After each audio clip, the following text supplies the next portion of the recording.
Oui, merci beaucoup. Nous allons lire la Bible. On va voir 1 Samuel chapitre 18 verset 1 dans l'Ancien Testament. 1 Samuel chapitre 18 verset 1.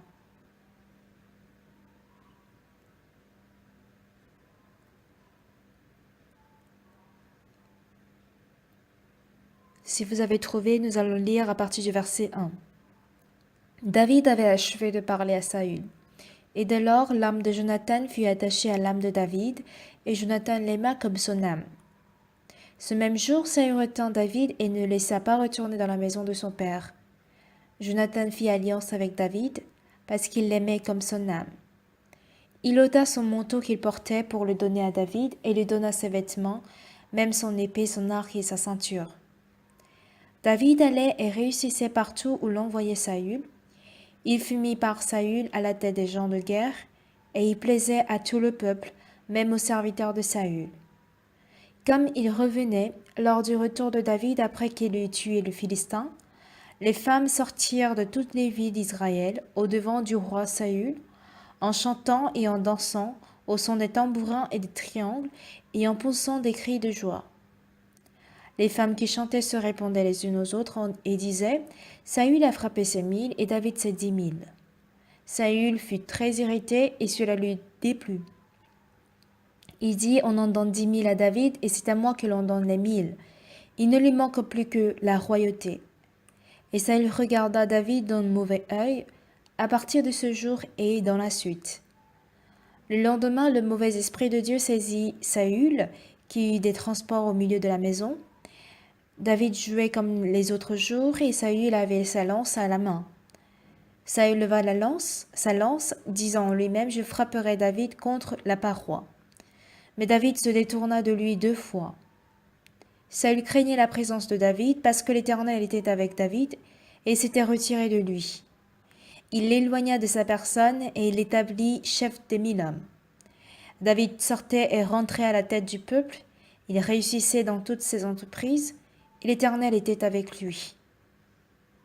Saül, voyant qu'il réussissait toujours, avait peur de lui, mais tout Israël et Juda aimaient David, parce qu'il sortait et rentrait à leur tête. J'ai lu jusqu'au verset 16.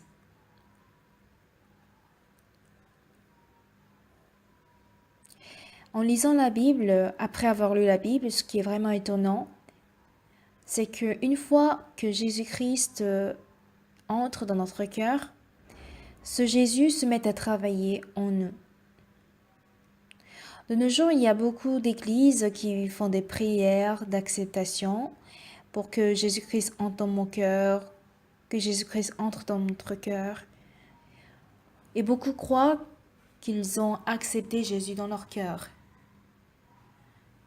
Mais en vrai, la prière d'acceptation de Jésus n'est pas en elle-même importante, mais il suffit d'accepter Jésus-Christ dans notre cœur. Que nous prions 100 fois, 1000 fois, 10 000 fois et que Jésus-Christ n'entre pas dans mon cœur, ça ne sert à rien. Même si on ne prie pas, si la parole de Dieu ou la parole de Jésus-Christ n'est pas acceptée dans mon cœur, Jésus-Christ ne pourra pas travailler. Le passage qu'on vient de lire ce matin, il s'agit de la guerre entre Israël et les Philistins. Le roi d'Israël, c'était Saül. Et parmi les Philistins apparaît un grand géant, Goliath. On parle de 6 coudées dans la Bible pour désigner la taille de Goliath, mais si nous mesurons aujourd'hui avec notre mètre, il mesure 3 mètres. Il ne paraît pas être un humain. Souvent, les joueurs de basketball mesurent 2 mètres, et déjà, il semble très grand, mais imaginons à quel point serait grand une personne de 3 mètres. Et il portait un casque d'airain, il portait une cuirasse à écailles, le bois de sa lance était comme une ensouple de tisserand. Certes, il ne s'agit pas d'une guerre contemporaine ou d'une guerre moderne, mais s'il porte déjà des cuirasses, Même si on tire la flèche sur lui, il ne pourra pas être touché. Et quand il brandit sa lance, des centaines de personnes pourront mourir. Et Israël ne peut qu'être battu par les Philistins. Alors, Saül, le roi, décida d'offrir à sa fille, sa princesse, à celui qui pourrait tuer Goliath. Mais personne n'y allait. Mais on sait très bien que c'est finalement David qui alla tuer Goliath. Alors dans la Bible, après la mort de Goliath, on nous parle de la présence, de l'existence de David pour Saül et pour Jonathan. Ou plutôt du comportement de Saül et de Jonathan envers David. Lorsque nous sommes dans le désespoir, que nous souffrons dans le péché, dans les difficultés, grâce à David, on a été sauvés. Et David est l'ombre de Jésus-Christ. Quand nous voyons le Nouveau Testament, beaucoup de gens traversent des difficultés qu'ils ne peuvent pas supporter. Mais si on vient vers Jésus, on voit bien Jésus qui nous sauve de ces choses. Le malade de 38 ans ne pouvait pas vaincre sa propre maladie. Mais Jésus-Christ apparaît, vainc sa maladie et le sauve de sa maladie. Quand les disciples étaient dans la barque, où les vagues étaient vraiment fortes, ils ne pouvaient pas vaincre ces vagues, mais Jésus a vaincu ces vagues et a rendu la mer calme. De même, Jésus-Christ vient vaincre toutes choses à notre place. Goliath apparaît pour battre Israël, mais voilà David qui avance pour tuer Goliath et sauve ainsi Israël. David représente l'ombre de Jésus-Christ et ce David représente ce Jésus qui nous sauve de nos péchés, qui nous sauve de différentes tribulations. Quand nous tenions la retraite à Tédop, beaucoup de gens sont venus vers moi pour des entretiens. Après le déjeuner, il y avait une queue et je priais pour eux. Mais une sœur était venue vers moi.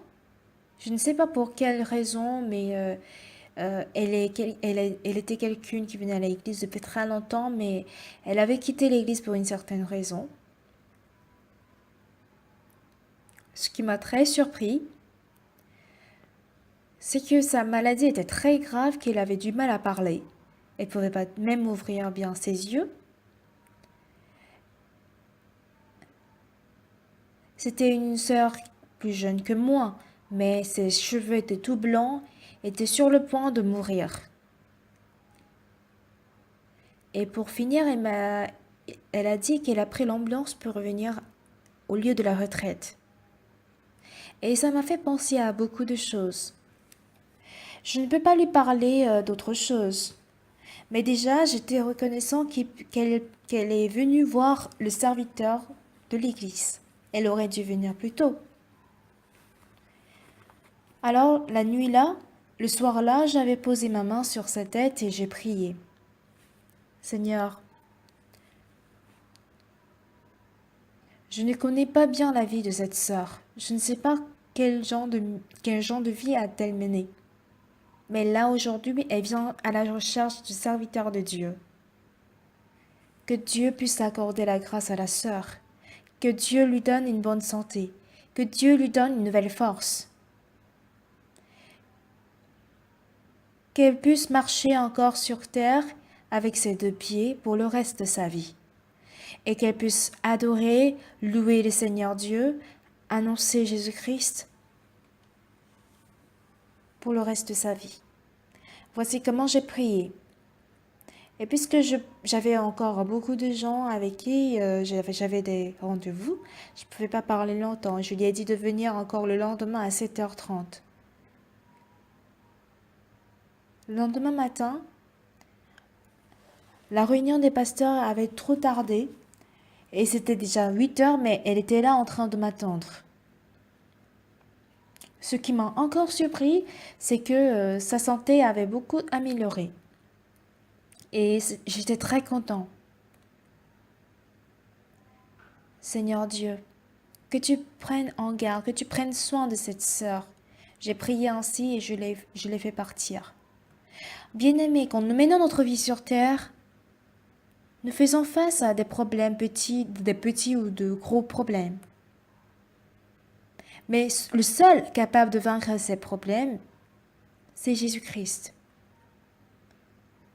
Dans 1 Samuel chapitre 18 que nous venons de lire aujourd'hui,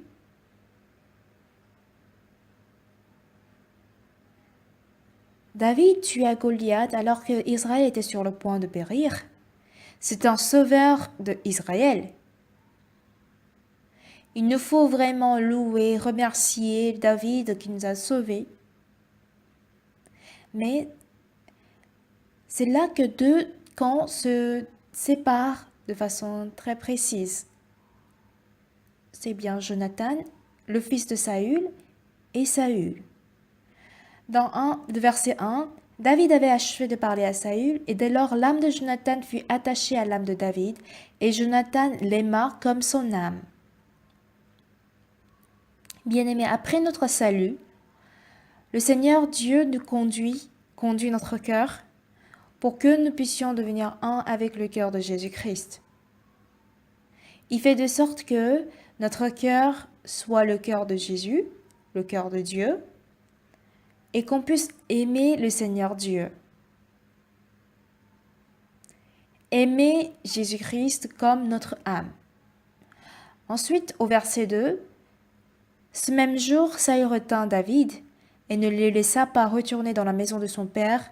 Jonathan fit alliance avec David. Verset 3, parce qu'il l'aimait, Jonathan fit alliance avec David parce qu'il l'aimait comme son âme. Il ôta le manteau qu'il portait pour le donner à David. Verset 4, et il lui donna ses vêtements, même son épée, son arc et sa ceinture. Ainsi pour Jonathan, David était son maître. Car sans David, son pays ne pourra pas subsister. Tout son peuple aurait été les esclaves des Philistins. On aurait dû être des esclaves. Et sans David, je ne pourrais même pas être à la place d'un prince. Sans David, mon père ne sera pas le roi de notre pays. On aurait dû être frappé, piétiné par les Philistins. Mais voilà que David nous a sauvés. Donc du coup, David était vraiment considéré comme la vie. Du coup, il aimait, il peut donner tout ce qu'il veut. Il lui donna l'épée, il lui donna aussi ses vêtements, son arc et sa ceinture. Et voilà que, une fois que nous avons été sauvés du péché, notre rapport avec Dieu doit être pareil. Quand nous considérons David ou considérons Dieu comme David, tout comme Jonathan, si on considère Dieu comme notre vie, le Seigneur à qui je peux tout donner,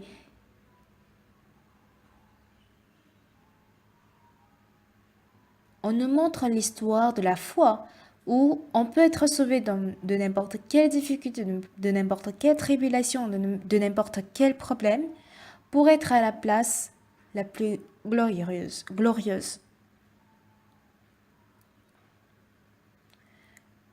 Le roi Saül pourrait facilement mourir devant Goliath et tous les gens qui étaient au trône du royaume auraient dû être les esclaves des Philistins.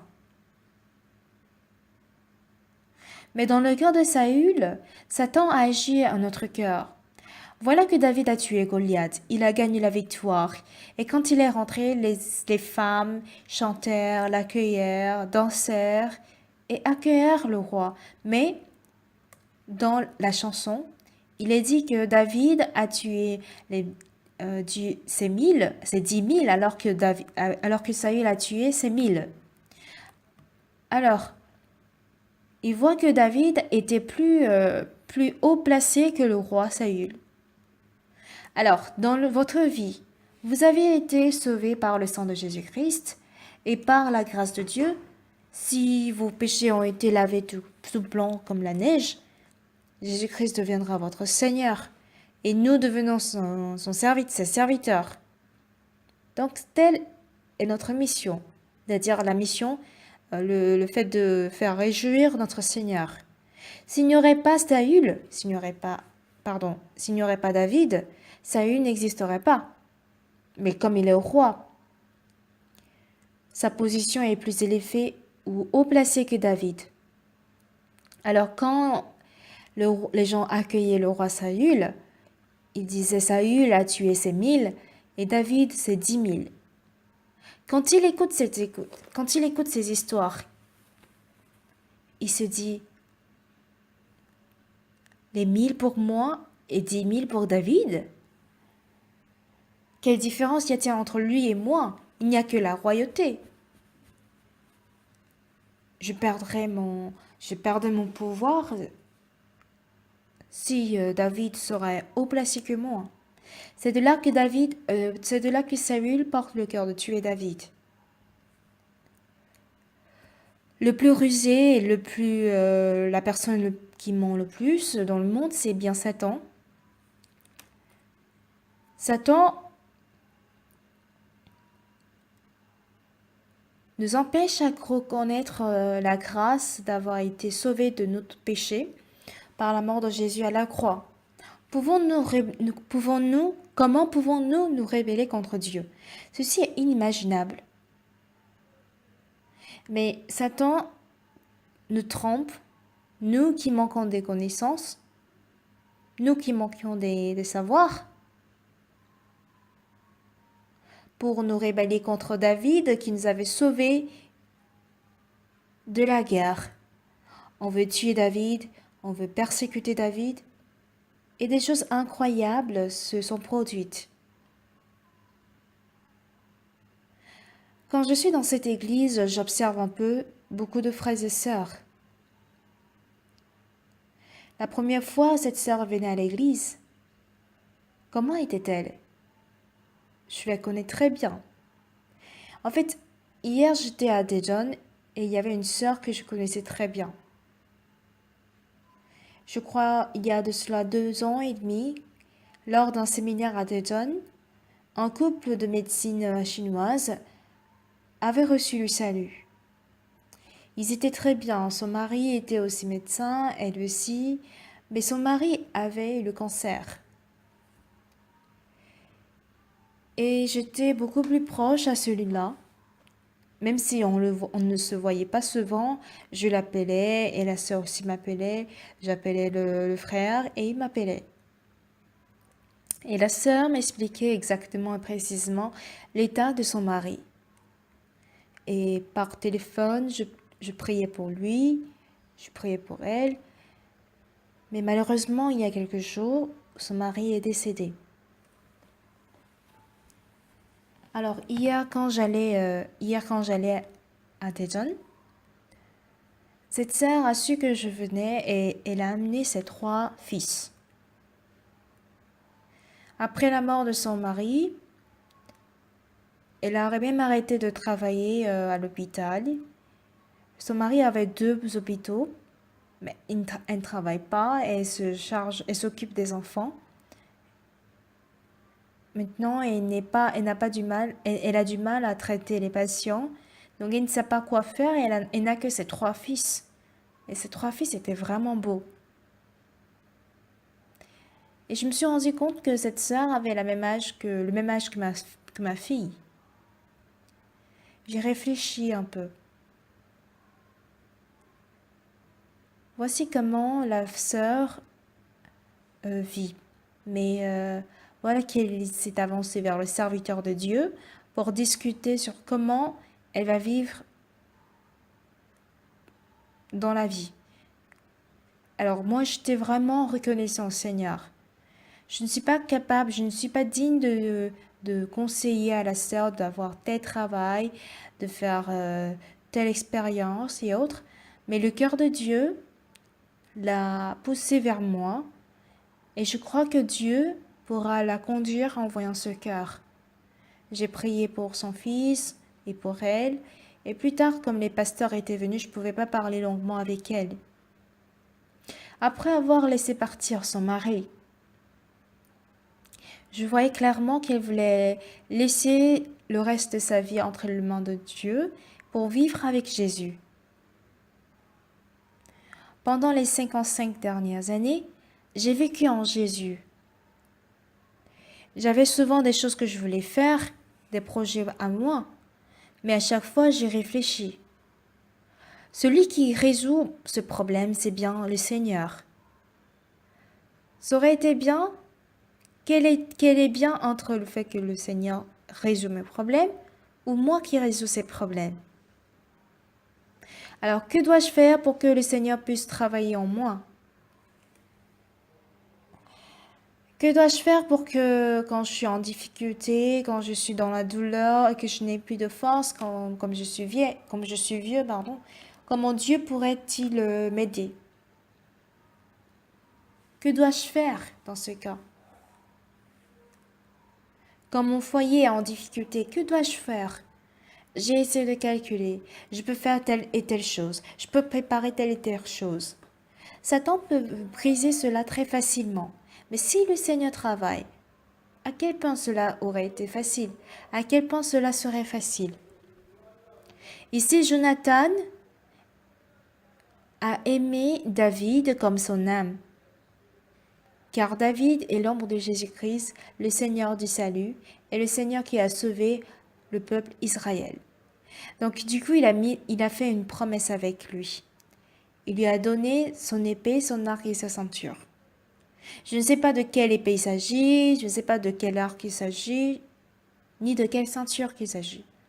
Mais ce qui est sûr, c'est que tout le cœur de Jonathan se trouvait à David. Mais Saül n'était pas pareil. Quand les femmes d'Israël chantaient « Saül a tué ses 1000 et David a tué ses 10 000 », j'ai essayé de penser en fait de façon contraire le cœur de Saül. Ah David, oui, votre majesté. Entends-tu les chants de ces femmes d'Israël? Oui, votre majesté. Qu'est-ce qu'elles racontent? Elle raconte que Saül a tué ses 1000 et David ses 10 000. Oui, c'est vrai. C'est vrai, c'est ça. Je n'ai tué que moins de 1000, parce que je ne pouvais pas tuer même Goliath. Sans David, on aurait été battu, mais grâce à toi, on a vaincu. Donc même 10 000, c'est peu pour toi. Ah, j'adore bien cette chanson. Enregistre-la et fais-la jouer tous les jours. Franchement, David, tu sais quoi? Je n'ai même pas tué 1000. Alors, j'ai tué 100 et toi 10 000. Tu dois protéger ce pays. Prends soin de ce pays. Je remets tout contrôle de ce pays entre ta main. Gouverne ce pays et conduis ce pays. Franchement, si ce n'était pas toi, je ne serais pas roi. Je serais déjà mort. Bien-aimé, une fois que nous avions été sauvés, le Seigneur Jésus-Christ est déjà dans notre cœur. Et aujourd'hui, cela dessine clairement le cœur de nos fidèles.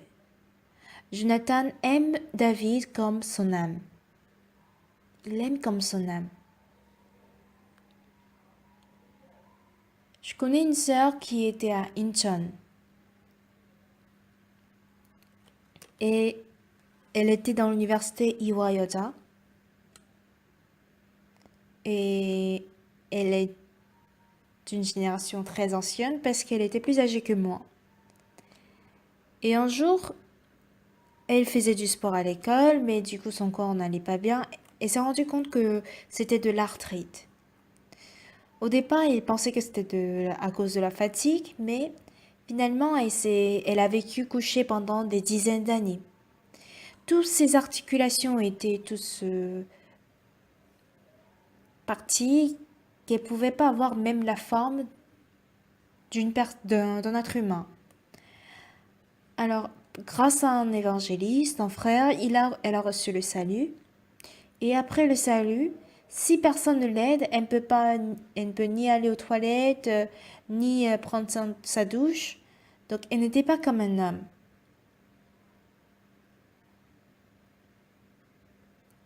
Mais qu'est-ce que cette sœur fait? Quand ses petits frères, petites sœurs vont au travail, elle lit des journaux. Et quand elle lit des journaux, elle voit tout Séoul. Elle dit à son frère, est-ce que tu as de l'argent? Pourquoi, sœur? Tu sais, si tu as de l'argent, achète ce terrain-là. Et si il achète, le prix de la maison ou de ce terrain augmente depuis juste après avoir lu ce journal. Elle sait comment marche l'économie du pays et de la ville. C'était en fait une sagesse venant de Dieu. Tu vends tel terrain pour acheter tel terrain. Et la sagesse qu'elle avait eue après le salut, c'était vraiment une grâce. Et puisqu'elle ne pouvait pas bouger seule, ses frères devraient l'aider à aller aux toilettes et tout. Et un jour, grâce à son frère, elle m'a téléphoné. Pasteur, ma sœur voudrait vous voir. Alors j'étais allée voir jusqu'à Incheon. On parlait de ci et de ça. Et si la sœur me venait, quand la sœur me voyait, elle me disait, Pasteur, vous savez quoi? J'entends des sons de mon corps, pardon, tout comme si mes os étaient tous recollés et que je puisse marcher. Ah bon? Pourriez-vous marcher? Je vais vous tenir, pourriez-vous marcher? Elle a dit, tout en souriant que non, c'est pas ça. Je sais bien que toutes ces articulations ne sont pas en bon état, mais elle se disait que elle entendait des sons des os qui sont bien articulés et qu'elle a l'impression qu'elle pourrait marcher. De toute façon, on a parlé plus de 2 heures et je suis rentrée chez moi. Le lendemain, j'apprends que cette sœur a rendu l'âme. Ah, c'était de ça qu'elle parlait.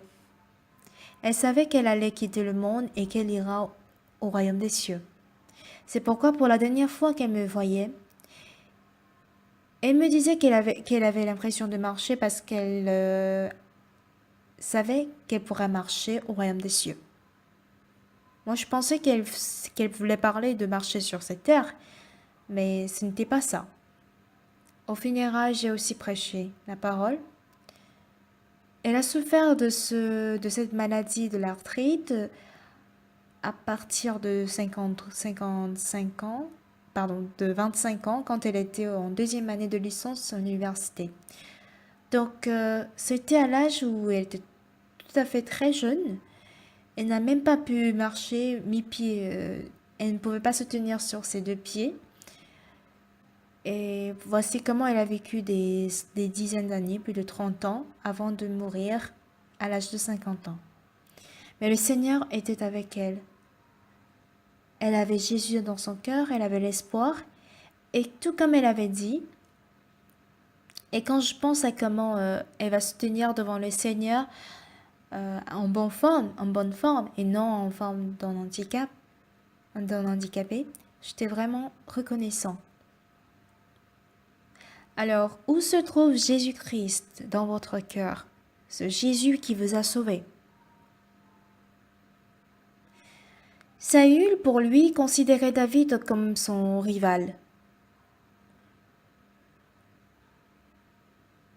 Il ne considère pas David comme son roi, comme son seigneur, comme son sauveur. Alors, à chaque fois qu'il trouve de l'occasion, il voulait tuer David. Quand David avait l'occasion de tuer Saül, il ne l'a pas tué. Mais Saül, lui, il veut au contraire tuer à tout prix David. David ne pouvait pas supporter que finalement il s'est enfui vers les Philistins. Et les Philistins savent très bien que Israël sans David est facilement envahissable. S'ils vont en Israël avec David, s'ils vont en Israël en présence de David, ils savent très bien qu'ils vont perdre. Oui, c'est ça. Si vous avez Jésus-Christ dans votre cœur, votre pays ne sera jamais battu. Mais ce Saül, il voulait préserver à tout prix son pouvoir, qui chercha toujours à tuer David. Mais finalement, David ne pouvait pas supporter de rester en Israël, qu'il prend la fuite, qu'il prend l'exil à la terre des Philistins. Et dès que David a quitté Israël, le roi de Philistins, Achis, rassemble l'armée. Pourquoi? Parce qu'il sait que dans Israël, il n'y a plus David, que David est chez eux. Et là, il n'y a plus de sauveur en Israël. Si nous attaquons Israël, Israël ne pourra jamais nous vaincre. Ainsi, le roi des Philistins réunit une armée pour attaquer Israël. Et du coup, si David aurait été à Israël, Israël aurait pu vaincre. Mais sans David, Saül meurt, Jonathan meurt, Malchishua meurt, et de nombreux peuples ont été péris sans avoir reçu le salut de David. Beaucoup de gens ont reçu le salut grâce à Jésus-Christ. Ils ont eu le pardon de péché par Jésus-Christ et ils savent très bien que leurs péchés ont été lavés plus blancs que la neige.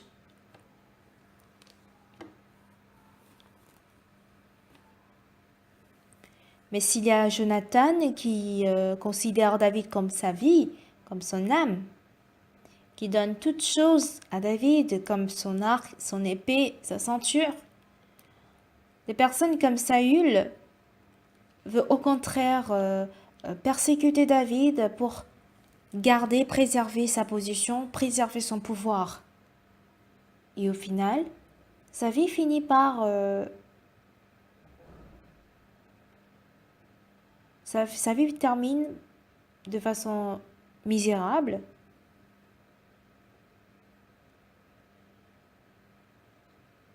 Et on voit précisément par la Bible que tout Israël a été péri par les Philistins. Il ne s'agit pas juste d'une histoire bien-aimée, mais cela montre précisément le cœur de tout un chacun de vous. Nous aussi, nous avons reçu le salut par Jésus-Christ, on a reçu la grâce d'hériter le royaume des cieux. Mais pour certains, ils considèrent Jésus-Christ comme son âme. C'est-à-dire, ils aiment Jésus-Christ comme son âme. Jonathan aimait Jésus-Christ. Jonathan aimait David comme sa vie, comme son âme. Il aimait le Seigneur, il adorait le Seigneur.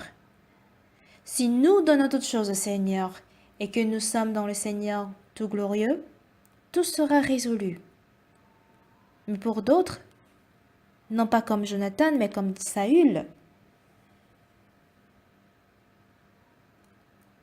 comment pourriez-vous dire que j'ai tué 1000 alors que David a tué 10 000? Dans le cœur de Saül, il voulait tuer David, il voulait tuer David qui était le plus aimé des autres. Alors bien aimé, en menant votre vie spirituelle, vous devez comprendre d'abord, en premier lieu, que vous êtes pécheur. Une fois que vous êtes pécheur, vous voulez à tout prix vous affranchir du péché. Vous allez verser les larmes, vous allez pleurer, vous allez vous confesser, mais ça ne marche pas avec ça. Alors, dire qu'on a rencontré Jésus-Christ et que nous acceptions Jésus-Christ dans notre cœur, ce n'est pas de dire Seigneur Jésus-Christ, entre dans mon cœur, mais c'est d'accepter le cœur de Jésus-Christ tel qu'il est. Mais l'hésitation qu'on a, c'est que moi je suis un pécheur. Je suis un pécheur qui commet des péchés. Mais Jésus-Christ m'appelle juste. Quand je me vois, il est tout à fait clair que je suis pécheur. Mais la parole de Jésus dit que je suis saint.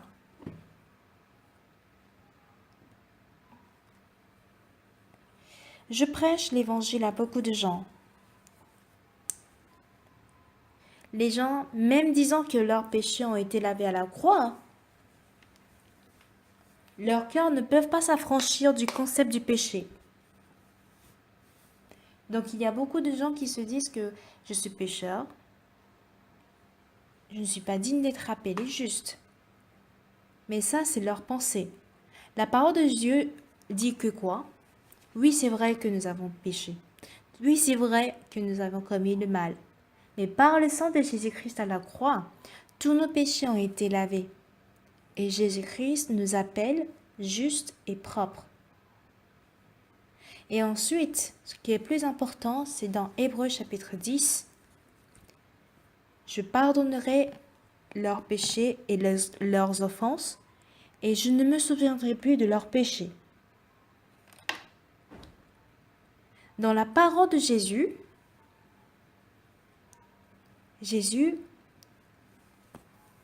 a promis qu'il pardonnerait nos péchés et qu'il ne se souviendrait plus de nos péchés. Alors, en lisant cette histoire, il n'y a personne qui garde toujours encore de péché, en tout cas dans le cœur de Dieu. Pourquoi? Parce que Dieu est déjà tout pardonné. Il ne se souvient pas de nos péchés. Alors, nos péchés ont été tous lavés et a été aspergés sur les cornes de l'autel. Alors, a priori, à l'origine, dans Jérémie chapitre 17, verset 1, le péché de Judas est écrit avec un burin de fer et avec une pointe de diamant. Il est gravé sur la table de leur cœur. Alors, c'est avec le sang que tous nos péchés ont été lavés au ciel. Nos péchés qui ont été écrits sur l'autel, les cornes de l'autel, ont été effacés. Et même dans la mémoire, dans le souvenir de Dieu, nos péchés sont effacés. Et puisque nos péchés sont effacés dans le souvenir ou dans la mémoire de Dieu, Dieu dit qu'il ne se souviendrait plus de nos péchés. En tout cas, nous ne comprenons pas. Comment Dieu ne peut-il pas se souvenir de nos péchés? Il se souvient. On ne doit pas réfléchir comme ça. Même si Dieu se souvient, s'il dit qu'il ne se souviendrait pas, il ne le fera pas. Il faut le croire tel qu'il est, sans ajouter nos pensées. Alors si nous acceptons ce Jésus-Christ comme notre Seigneur, il ne s'agit pas de prier pour dire que Jésus-Christ entre dans mon cœur. Mais quand on accepte le cœur de Jésus-Christ, qui nous a lavé tous nos péchés, il vient dans notre cœur. Alors quand Dieu a dit qu'il jugera le monde avec l'eau, à l'époque de Noé, il faut croire que le déluge viendra aussi dans notre cœur. Dieu promet de juger le monde avec l'eau, et si dans mon cœur je ne crois pas en cela, c'est que j'ai refusé la parole de Dieu. Mais si j'accepte la parole de Dieu, j'accepterai que c'est vrai que le déluge viendra. Alors, même si j'ai plein de péchés et que Dieu m'appelle juste, je l'accepte cette parole. Et dire que je suis juste aussi selon la parole signifie que j'ai accepté cette parole. Et quand le Seigneur nous appelle saints, nous sommes saints une fois que j'accepte cette parole. Mais il y a des personnes qui ont toujours gardé leurs pensées. Quand Dieu a voulu juger le monde avec l'eau, il n'a pas voulu sauver les gentils et tuer les méchants. Il veut distinguer ceux qui croient et ceux qui ne croient pas. Quand Dieu avait annoncé que le déluge viendra, ceux qui ont accepté, ceux qui ont cru en la parole de Dieu sont entrés dans l'arche. Sinon, ils ne sont pas entrés. Ils ont cru leurs pensées. Dieu n'a pas sauvé les intelligents, les gentils, mais quelles que soient nos pensées, ceux qui croient que la pluie va tomber et qui sont entrés dans l'arche sont des personnes qui ont accepté la parole de Dieu et ils n'ont pas été péris. Sinon, les autres ont été péris. Alors, croyons-nous en nos pensées ou croyons-nous en la parole de Dieu? Quand Dieu dit qu'il ne se souvient pas de notre péché et qu'on croit en cette parole, on se dira, ah oui, c'est vrai, Dieu ne se souviendrait plus de mes péchés. Je suis alors propre, je suis alors saint. C'est ce que Dieu a dit. Alors, quelles que soient mes pensées, Il suffit de croire en la parole de Dieu. Et avoir une telle foi est considéré comme accepter le cœur de Dieu. Et c'est ainsi qu'on est sauvé. Jonathan, il était un prince. Bien qu'il soit prince, il sait bien qu'il n'a pas la force de vaincre Goliath. Et si on n'arrive pas à vaincre ce Goliath, on est censé être péri, on est censé être maudit, on est censé être battu. Ils ne pouvaient pas vaincre Goliath malgré tous leurs moyens. C'est en ce moment que David apparaît et tue Goliath avec des pierres polies et sauve Israël. Alors de là, il a aimé David comme son âme, car David était considéré comme un sauveur. David, on fait une promesse, je ferai ci, je fais ça, je ferai tout pour toi. Sauve-nous, je t'aime, je te donnerai toutes choses. Sauve-nous, s'il te plaît. Voici comment était le cœur de Jonathan. Mais pour Saül, Satan ne lui a pas donné ce cœur. Saül aurait été péri sans David. Mais Saül n'était pas comme ça. Saül a tué ses 1000 et David ses 10 000. En écoutant cette parole, Satan voulait qu'il tue David. Ce qui est étonnant, c'est que Jésus-Christ est notre roi. Votre Majesté, qu'il soit notre serviteur ou notre ennemi, il faut choisir un. Ça ne se fait pas comme ça. Jonathan aimait vraiment David comme son âme. Il est devenu son serviteur. Par contre, Saül devint l'ennemi de David. Oui, on se dit, oui, parce que je suis occupée, je peux venir un peu en retard au culte ou ne pas assister au culte. Je peux suivre facilement un peu le train du monde. Ça semble rien. Mais quand on trace la ligne, Jésus est-il notre serviteur ou suis-je le serviteur de Jésus? Tout dépend de ça. C'est pourquoi vous ne croyez pas en Jésus comme ça. Au contraire, il faut accepter croire Jésus-Christ comme notre sauveur. Ainsi, on devient son serviteur. Et grâce à ce serviteur, même si j'ai beaucoup de désirs et que j'ai beaucoup de plans, je dois mépriser cela devant le serviteur de Dieu. Et quand j'établis le Seigneur dans mon cœur, il devient mon Seigneur et nous devenons son serviteur. Jonathan est devenu le serviteur de David. Il l'aimait comme son âme. Il a fait une alliance. Il lui a remis toutes choses qui lui appartenaient à David. Et quand il avait des difficultés, il avait la foi ferme que David viendra le sauver. Pourtant, ce n'était pas le cas pour Saül. Il ne pouvait pas vaincre Goliath, le Philistin, mais il voulait être toujours roi. Quand il a perdu devant Goliath, il doit reconnaître qu'il n'était plus roi. David, si c'était pas toi, je ne serais pas roi. Je ne suis plus un roi. Dieu a aimé que tu sois roi. Tu deviendras roi à ma place. Alors tu conduiras le peuple à ma place. Dans ce cas, Israël sera un pays vraiment paisible et très beau. Mais à cause de ses désirs, Saül voulait tuer David pour protéger sa place. Alors Dieu a fait comprendre à Saül. Il a failli mourir plusieurs fois à cause de David, n'est-ce pas? Ah oui, il se répand. Ah David, excuse-moi, j'ai voulu te tuer, mais toi tu m'aimes. Il pleure, il se répand, mais David le tient. Et quand il repasse, il veut encore tuer David. Il veut encore tuer David. Pourquoi? Parce qu'il ne croit pas Jésus-Christ, il ne croit pas, David comme son sauveur.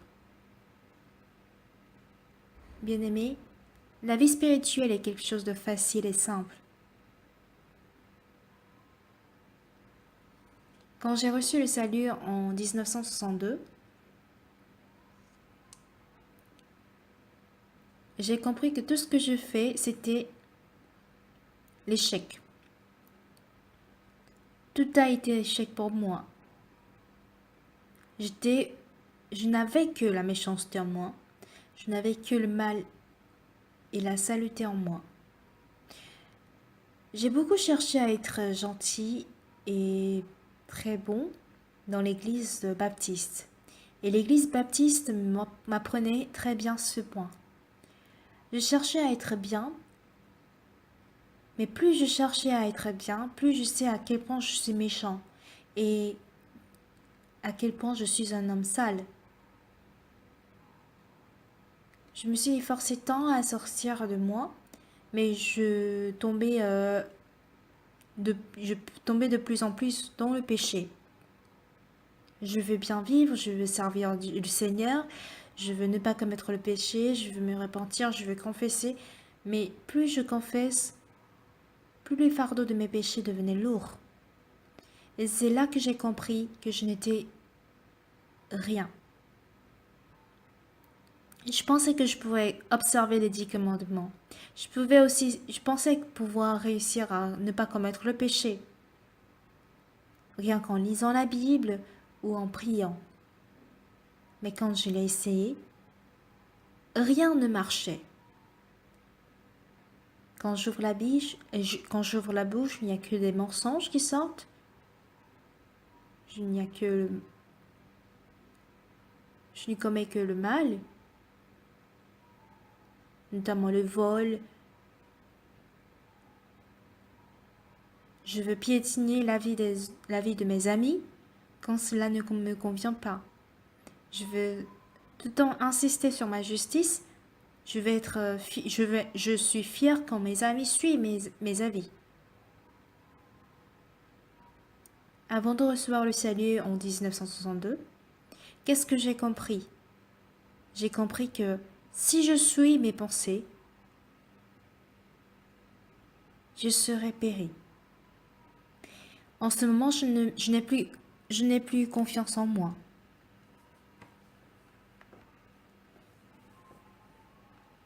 Je sais très bien que toutes mes déterminations, toute ma confiance ne servent à rien. Et c'est là que j'ai rencontré Jésus-Christ. De là, je me suis mis à offrir ma vie à Jésus. J'ai offert mon temps à Jésus. Et j'ai réduit mon temps pour sacrifier cela pour Jésus-Christ.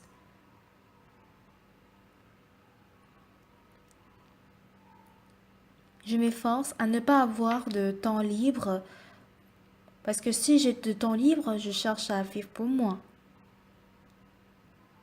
Alors tout ce qui m'appartient sont des temps vraiment inutiles pour moi.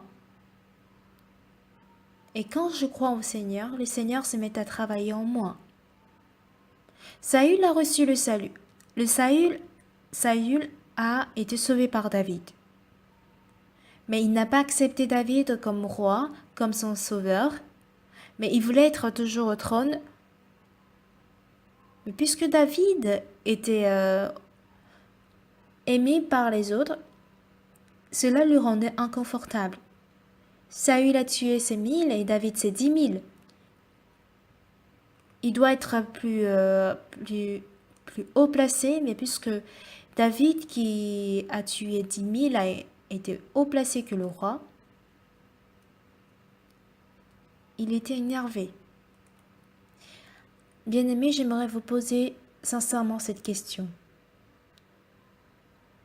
Est-ce Jésus le maître de votre cœur aujourd'hui ou est-ce vous-même tout comme Saül? Cela est vraiment important. Si vous arrivez à décider le maître de votre vie, Jésus-Christ n'est jamais votre maître.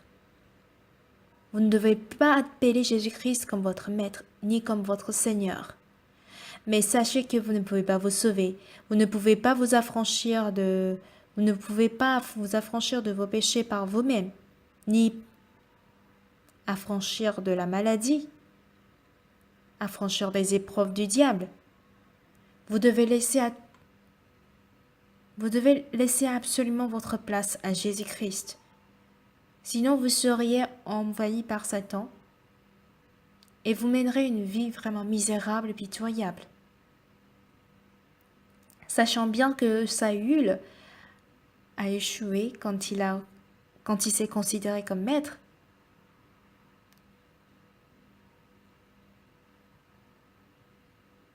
Acceptez Jésus-Christ, le Seigneur, comme votre maître, comme Jonathan, qui a aimé David comme son âme. C'est ainsi que le Seigneur deviendra votre maître.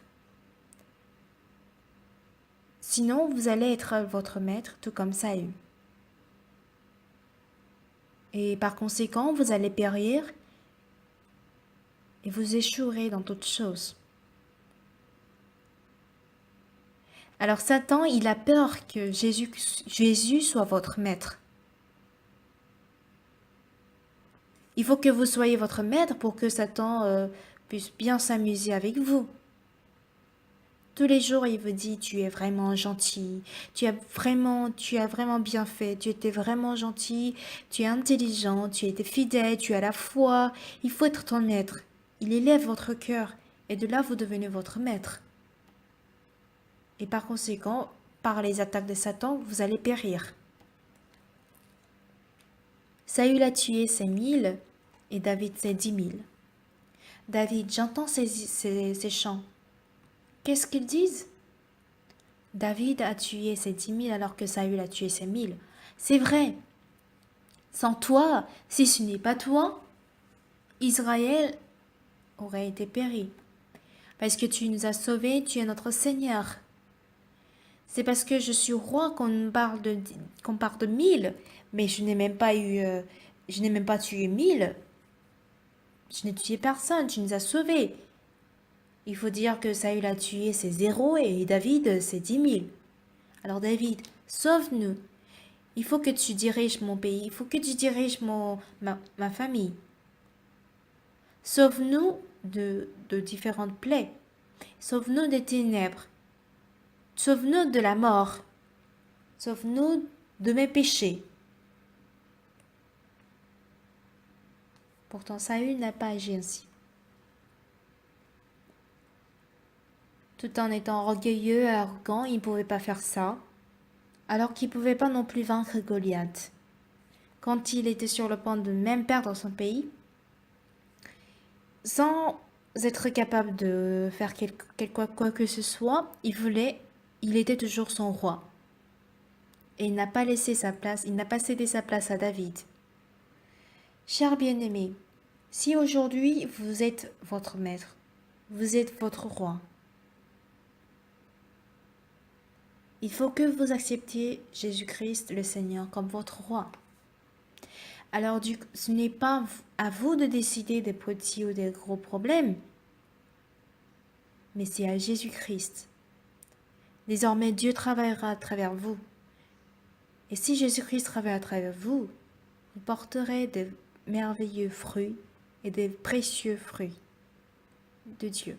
Mais beaucoup de gens ne vivent pas ainsi. Disant même par la bouche que Jésus-Christ est leur sauveur et leur Seigneur, ils suivent leurs propres décisions. Et le diable aime vraiment ça. C'est parce que c'est ainsi que Saül pourrait échouer. Vous pourrez aussi échouer. Beaucoup de gens échouent leur vie spirituelle. Pourquoi? Parce qu'ils se croient beaucoup plus